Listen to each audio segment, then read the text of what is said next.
Good morning, I'm Harley Schlanger from the LaRouche Organization with your daily video update for September 8th, 2023. It's Friday, so I'm taking your questions, and I'm going to take two questions that are actually a compilation of many questions that have come in from you. And I think you'll find these questions are extremely relevant for shaping your thinking and your activity. So I would encourage you, after you listen to this update, to think about it, share it, and let me know what you think about what I'm presenting today. Now, the first question is, can the U.S. return to its anti-colonial roots? Now, many of you, especially viewers from the Global South, have written to me to express your skepticism as to whether the United States could actually drop its opposition to the BRICS and the movement toward sovereignty against the unipolar order, or even possibly join with the BRICS. And we've had a similar response on yesterday's update where I raised the question of what's happening with Germany. Now, Germany has clearly tied its future to the Anglo-American unipolar order. And of course, the US is the chief enforcer of this rules-based order.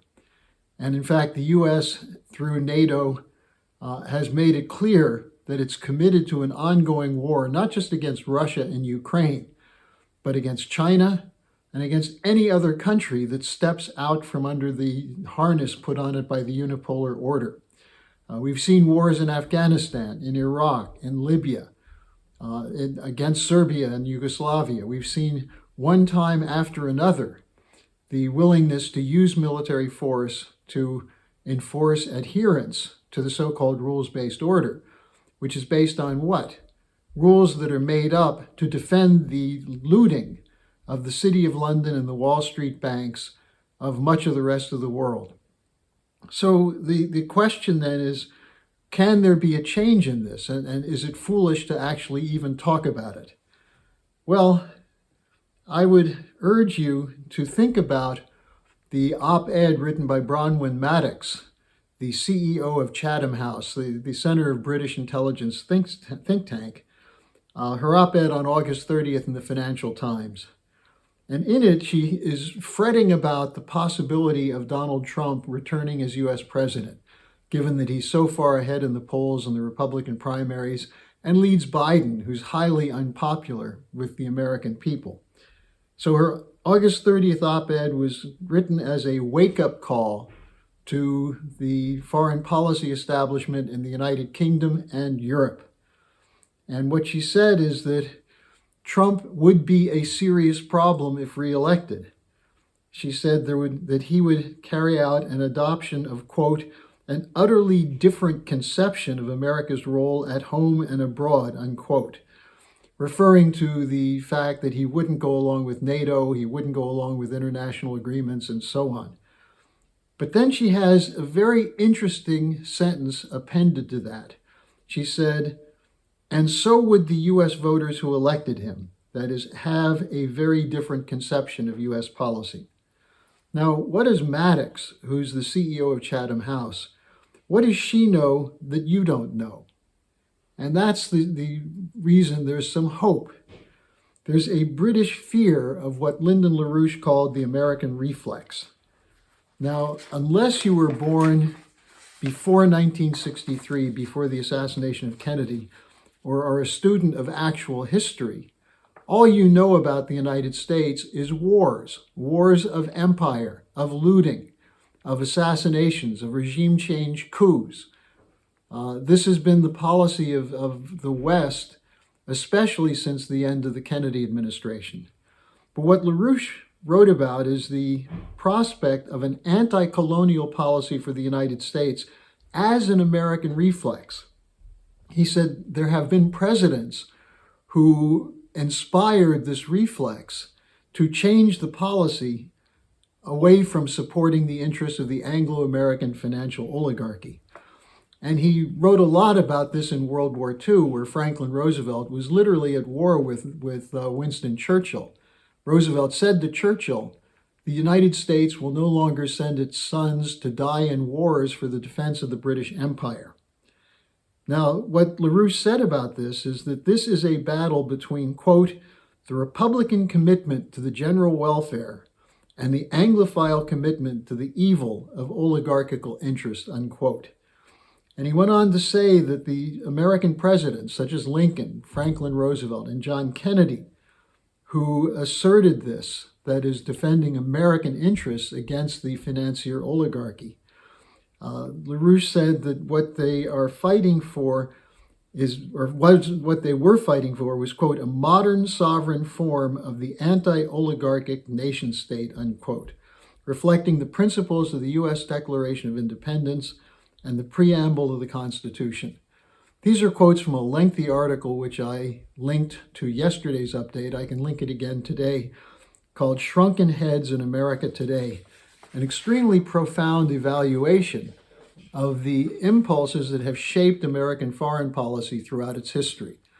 And it's very detailed in a discussion of what is the quality of thinking required of statesmen and of a population to act in the interests of a sovereign nation state. Now, today's American population is frustrated, angry, embarrassed by the policies of recent presidents, from the Bushes, Clinton, Obama, and even before that. But that's why Trump won in 2016, because he was not cut from that same mold.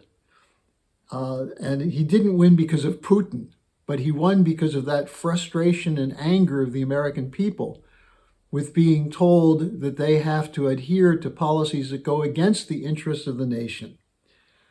But it's a mistake to put your trust in one man or in a belief of a mythical army of white hats that's going to come riding over the mountains and rescue us. Now, in the case of Trump, he promised to take on this permanent bureaucracy, but didn't succeed in doing so. Now, it was largely because he was vilified with Russiagate, with impeachments. They're continuing that with the legal cases against him. He was attacked by leaders in both parties and the media, especially on behalf of the military-industrial complex. And he made mistakes.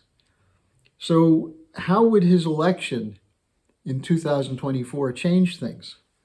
Well, what's required is a healthy minority of the population in the United States learning history, economics, politics, culture, science, and become leaders. So you don't have to depend on political leaders selected by the money bags of the financial and corporate oligarchy, who have imposed their will on the United States and through US and NATO military power imposed it on the world. We need a change in leadership, and it has to come from the bottom. And that would enable someone like Trump or someone else to overturn the axioms and restore the United States to its anti-colonial tradition. That's the only solution. And the same goes for Germany. Now, a related question, the second question, again, and this was from a number of people expressing skepticism about the coup in Gabon against the Ali Bongo regime. And the Ali Bongo regime was controlled by what's called France Afrique. It's the latest of the coups by nationalist military against leaders who sold out the interests of the country to French corporations. And it's causing incredible consternation among the Anglo-American oligarchy and, of course, the French. Keep in mind that it was the French and the British, with Obama, quote, leading from behind. And by the way, that may have dual meanings now, given recent revelations, but of the United States' role with France and Britain in destroying Libya.